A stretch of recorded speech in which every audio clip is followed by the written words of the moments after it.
Hello, Travels with Lucky here. We're going on another adventure today, and we're at the top of Boulder Hill right now, and we are going to be heading on down into the town of Boulder, and then I'm going to tell you a few interesting and little-known facts about Boulder as we go through Boulder pretty quickly, and then we'll be stopping at Boulder Hot Springs. And it's a very interesting, kind of spooky little place. So, hope you enjoy this trip.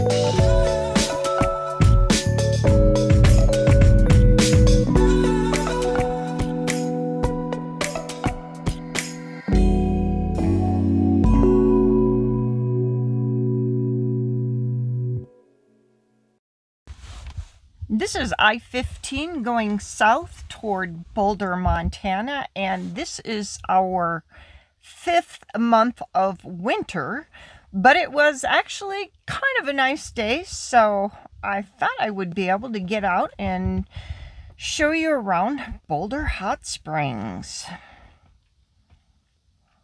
It's actually March 28th, 2023, and we will be turning off the interstate shortly and heading on into Boulder, Montana.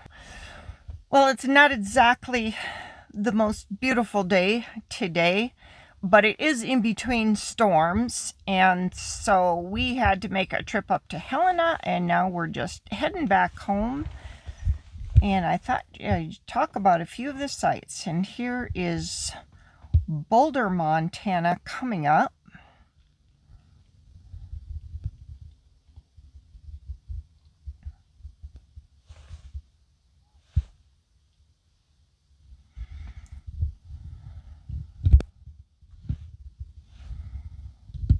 So, as we turn off the interstate, I just wanted to point out, if you were to go straight ahead, you would actually go to Butte, Montana, and behind us is Helena, about 38 miles. Boulder is just a small town, and it was pretty much built around some correctional institutions, and it's a very nice little town. And one of the things that is really interesting about the town is the uranium within the ground. And something that a lot of people don't really realize is that if you live in Boulder, you will not have aches and pains. And I know that for a fact because I lived here for a few years and I did not have any aches and pains like I normally have. Okay, you see this building? And remember the show, Dallas, with Patrick Duffy?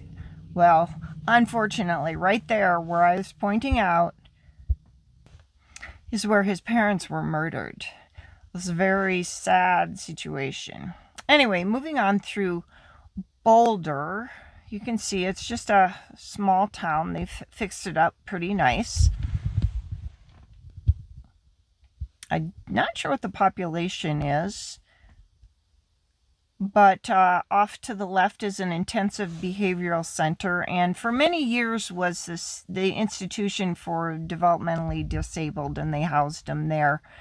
And then there are other areas, like off to the left here is where there were facilities for at-risk teenagers. That, of course, is the city's facilities, but this building here off to the left is where they housed the children for the Alternative Adventures program. And then there is a state institution, a correction center for females who have methamphetamine addictions, and they can go there instead of going to jail.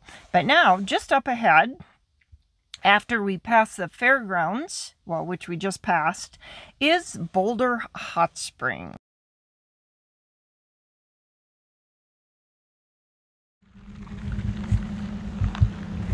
Hello, Travels with Lucky, and we are going to show you around Boulder Hot Springs.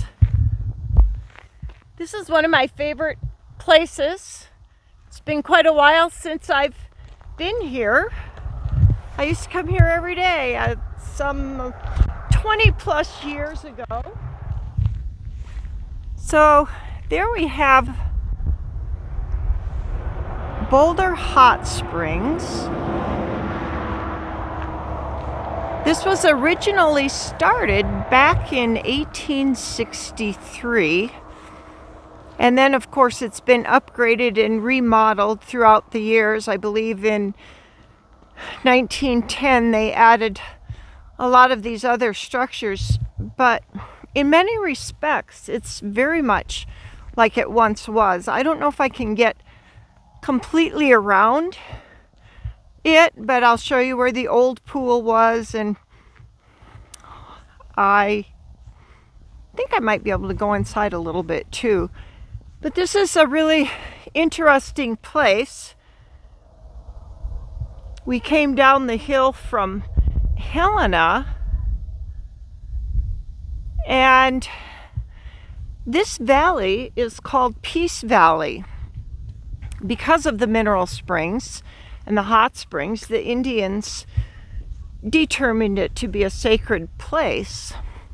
So there were never any Indian wars fought in here. They had great respect for natural things, like especially hot water springs. So it's pretty interesting. So the original place consisted of 300 acres. I'm pretty sure that they have kept the 300 acres. So up ahead, there's a lot of hiking trails and different places that you can go to. And I don't know, I have to say it's been probably 10 years or so since I've actually been here. So they may have made some changes. The wind's starting to pick up a little bit right now. We're in between storms here in Montana. We're expecting another big snowstorm in southwest Montana.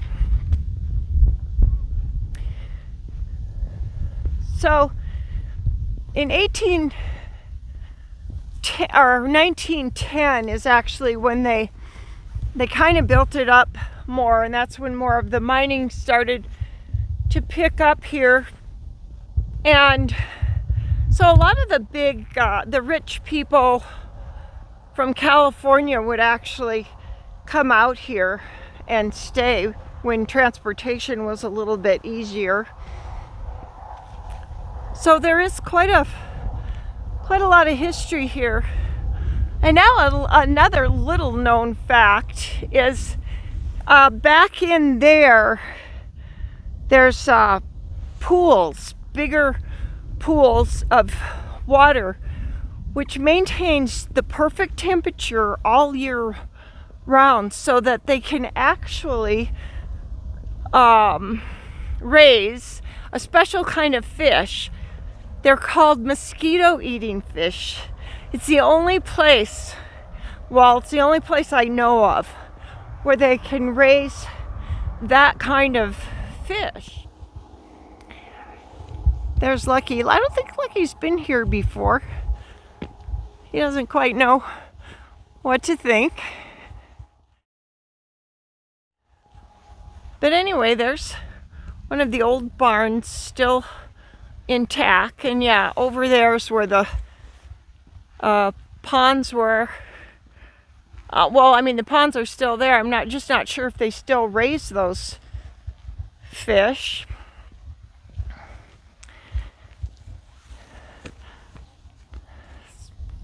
These buildings are kind of spooky looking right now, actually. I think they're kind of spooky looking, but there are definitely recordings of ghosts. I wonder if the ghost people have done any filming in here. Go around a little bit behind, because back in there is where the original hot springs pool was, and they do have an outdoor pool here. And then inside, the thing I really liked about it is that they have a hot plunge. I mean, I mean they have a cold plunge, super cold plunge, and then they have an indoor much hotter pool than what's outside. So I guess apparently they don't want you to camp here overnight, of course, because they want you to stay in the motel. But here's some of the old things that I don't think they mind if I walk through here. They do a lot of organic gardening, and well, they used to. It looks like they still probably raise chickens. There's some overflow of the water. And then right here, this is part of the original pool. But here you can see some of the natural hot springs coming down in through here. Got a little bridge here so I can get across and go up and go around. Oh, and see down in here? That's watercress. You can eat that.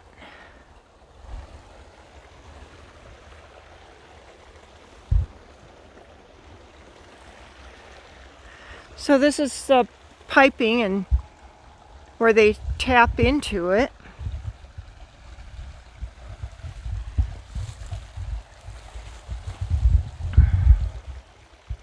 I'm just gonna walk up here to show you the facilities from the back. Yeah. So, show you okay, that's the newer modern outdoor pool, but here is what's cool, because think of it, this was probably put up in 1910, so that's well over 100 years ago. It was a pretty big pool. Let me zoom in. I'm not going to walk up close to the building because I don't think they would appreciate that.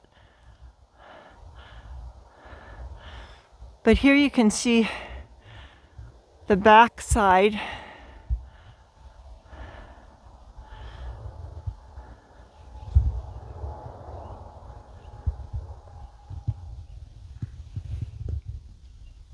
Oh, I guess I can't get through this fence right here.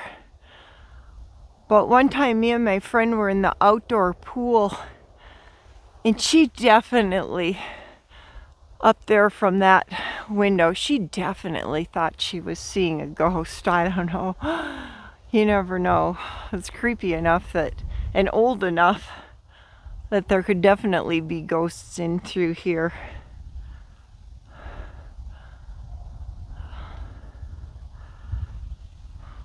Well, I better head back down around this way because they do have no trespassing signs. You used to be able to walk all through there. In fact, there was an area where there are a lot of what they would call prayer flags, Indian prayer flags. People would leave these flags, but maybe they've removed them by now.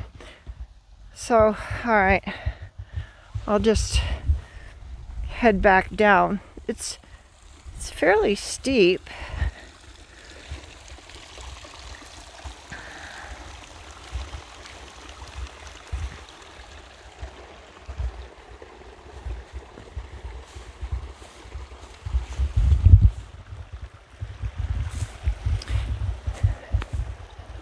Yeah, at one time I don't think they're keeping up with it, but when I used to live here, they had chickens and gardening and all kinds of cool stuff going on.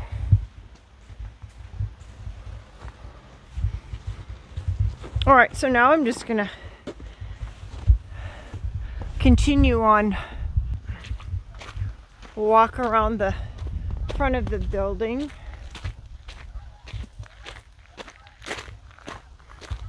Well, let me show you the sign. Oh,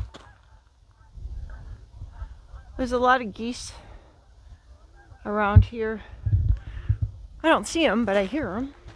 All right, so you could just pause the video here and read this.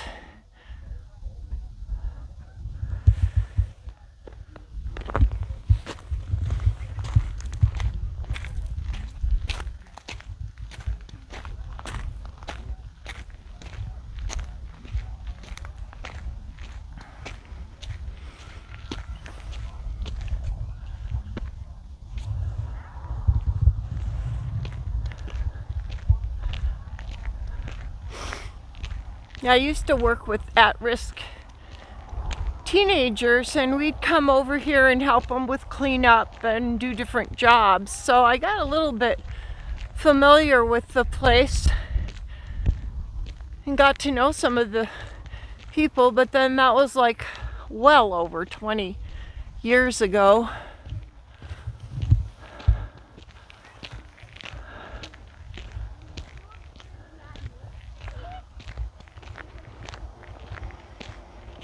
And at the time, back then, they were starting to do a lot of restoration inside, and I can tell by these windows here. On the outside, it looks like they have put in new windows and probably done quite a bit of work. Well, I'll see if I can go in here.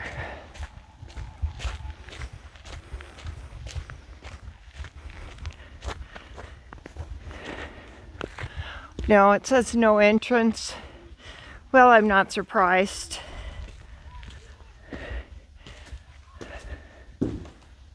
Well, look at this. Wow, what a grand place.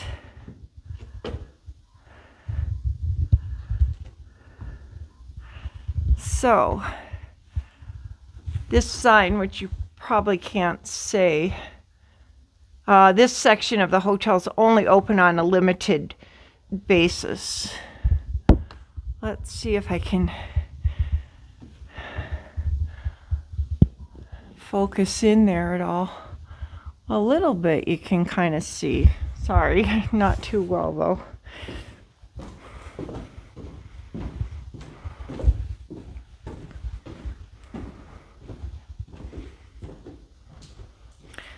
So we haven't quite hit the summer season. As you can see, we still have icicles.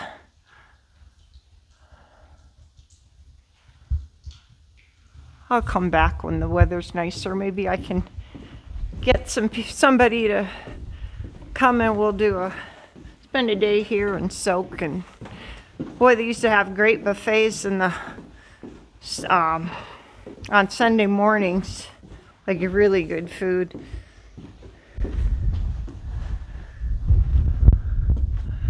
So here you can see a little bit better. It's an interesting style of construction. I'm going to go down these steps.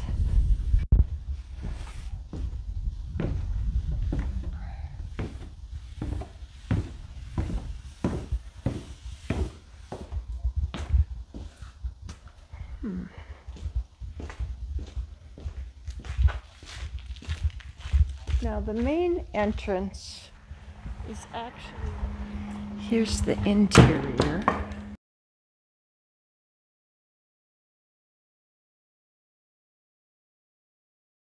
Well, unfortunately, I wasn't really well received when I walked in here, and she didn't want me to do any filming because her boss wasn't there. She couldn't ask. So anyway, I didn't get to go through it. I could look through my own old files. I might come across some pictures, and I'll add those if I can find them. But here you can see the waiting room. So I had to leave, but this furniture. This has been here for a long time. It's pretty cool stuff. I did want you to see that, so at least you got to see that. And then I just went outside. Inside. Sorry I can't show you the inside at all, but she wasn't real receptive of me videoing, and I can understand. But anyway, I'm glad I got to show you what I did show you.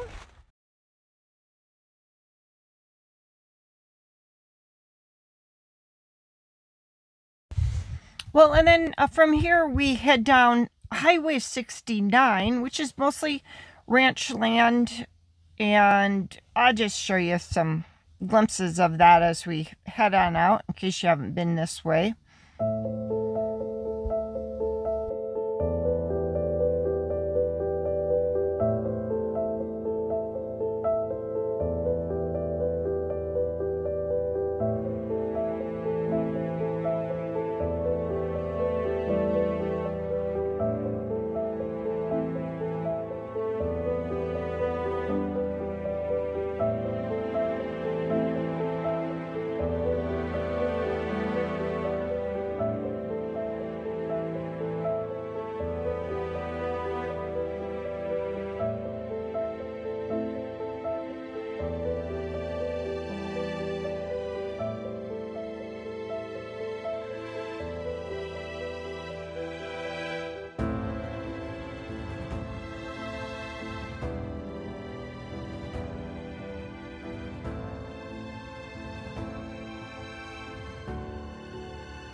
I'd say we're about 10 miles out of Boulder, and that was a bed and breakfast there.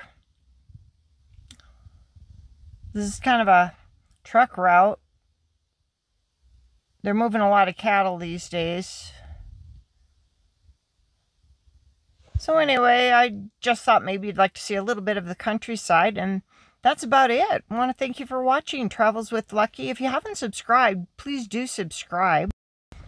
We're nearing our 1,000 subscription mark. Well, we have about 300 to go, so that's why if you're watching these videos, please do subscribe and check the like. If you have any comments or questions, or you want anything in particular along this southwest part of the country, let us know. We'll be glad to help you out. Join us for our next adventures. There's Lucky. Onward we go.